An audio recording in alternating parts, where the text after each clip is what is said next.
et notamment celui du football, où la FIFA et la CAF ont pris considérablement de pouvoir, et ce pouvoir leur a été donné de manière naturelle par la force des médias et la force de la télévision, qui fait qu'aujourd'hui, le pouvoir n'est plus au sein des fédérations nationales, mais le pouvoir est clairement à Zurich.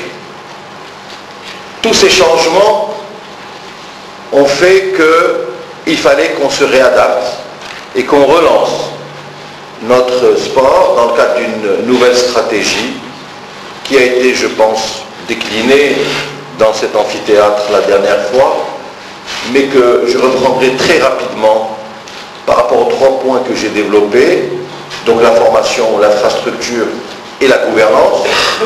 Et je mettrai surtout l'accent sur la gouvernance parce qu'il s'agit du séminaire d'aujourd'hui. Donc très rapidement sur la formation, je voudrais féliciter bien sûr l'initiative du groupe ISCAE pour le lancement du master et dire à quel point je suis heureux de voir que l'ensemble des diplômés sont déjà recrutés, puisque je vais obliger dans le cadre de la loi à ce que les clubs puissent avoir au moins dans leur comité un dirigeant diplômé de grandes écoles.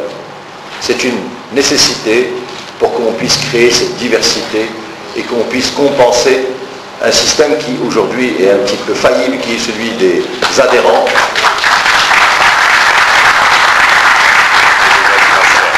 Ça, c'est les gars du master qui applaudissent. Deuxième élément, toujours par rapport à la formation, on a réouvert l'Institut Royal de formation des cadres, on a mis 180 étudiants dans le pipe, nous allons passer à 300 étudiants l'année prochaine, et donc notre machine formation se remet en marche. Comme vous le savez, vous êtes du domaine, ça prendra 2, 3, 4 ans, mais ensuite, ça sera de la récurrence. Nous avons aussi eu le plaisir de lancer avec les fédérations royales marocaines de foot et d'athlétisme 2 brevets. C'est des brevets d'éducateurs sportifs qui vont permettre à toutes nos gloires qui n'ont pas eu le baccalauréat de pouvoir, grâce à leur expérience, pouvoir prendre des cours opérationnels à l'Institut Royal de formation des cadres et obtenir un diplôme qui leur permettra de pouvoir exercer leurs fonctions. Il y a d'autres choses en termes de formation, notamment avec l'éducation nationale, qui vont être annoncées. Et donc la semaine prochaine, on va signer une convention qui est importante à ce niveau. En ce qui concerne l'infrastructure, qui dit infrastructure dit besoin d'argent. Donc on est en train d'y travailler, mais on a quand même essayé de commencer. Et on a initié des choses de manière importante. D'abord, on a relancé la construction et la finalisation de la construction des stades. Donc j'ai le plaisir de vous dire qu'à la fin de l'année, nous allons inaugurer, Inch'Allah, le stade de Marrakech et de Tanger. La fin de l'année prochaine, celui d'Agadir. Et nous allons lancer les études pour le stade de Casablanca cette année pour qu'on puisse commencer la construction du stade de Casablanca, le grand stade de Casablanca, l'année prochaine. Je confirme que le grand stade de Casablanca aura bien lieu et sera fin prêt avant, j'espère, les compétitions de la Coupe d'Afrique 2015 qu'on espère pouvoir tenir à Casablanca.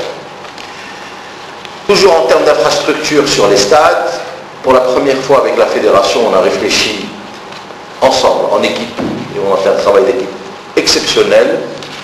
Tous les stades de première et de première division seront équipés d'une pelouse synthétique.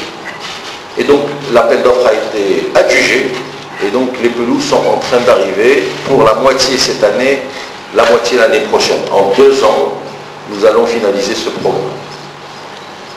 Enfin, il y a tout un travail d'infrastructure sur des stades moyens, et on est en train de réfléchir pour que dans des villes moyennes, de 200 à 400 000 personnes, on puisse avoir des stades de 10 000, 15 000 personnes, pas plus, qui nous permettront de pouvoir avoir une infrastructure grande. Donc avec l'achèvement des 4 grands stades, nous serons à 7 beaux stades au Maroc, plus une quinzaine de stades de 15 000 places, plus toutes les équipes de première et deuxième division en pelouse synthétique, ce qui nous permettra d'avoir une infrastructure véritablement correcte d'ici 2015. On passe à ce qui nous concerne aujourd'hui et qui est la loi, la gouvernance. Donc sur la gouvernance, clairement, nous avons signé des conventions objectifs avec les fédérations, et puis nous avons mis dans le pipe législatif la loi. La loi va venir remplacer celle de 87. Elle est aujourd'hui en fin de première lecture à la première chambre.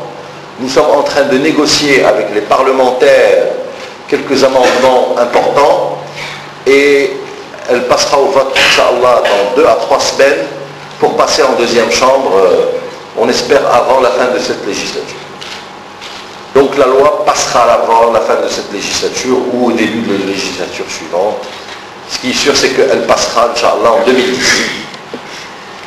Qu'est-ce qu'elle dit, cette loi? Cette loi, pour la première fois dans l'histoire de notre pays, elle donne la possibilité aux associations sportives de créer des sociétés sportives. Ces sociétés sportives vont signer une convention de gestion avec l'association sportive. Et ces sociétés sportives seront détenues en termes de capital à hauteur de 64% maximum pour des actionnaires, que nous pouvons tous être, et une minorité de blocage à 34% par l'association. Par exemple, l'association sportive du Raja de Casablanca, puisque c'est Abdullah à mes côtés, pourra signer avec la société Raja SA une convention dans laquelle la société Raja SA va gérer l'image du Raja, le merchandising du Raja, l'équipe première du Raja et l'école de formation du Raja. Donc la valeur de la marque Raja va passer à la société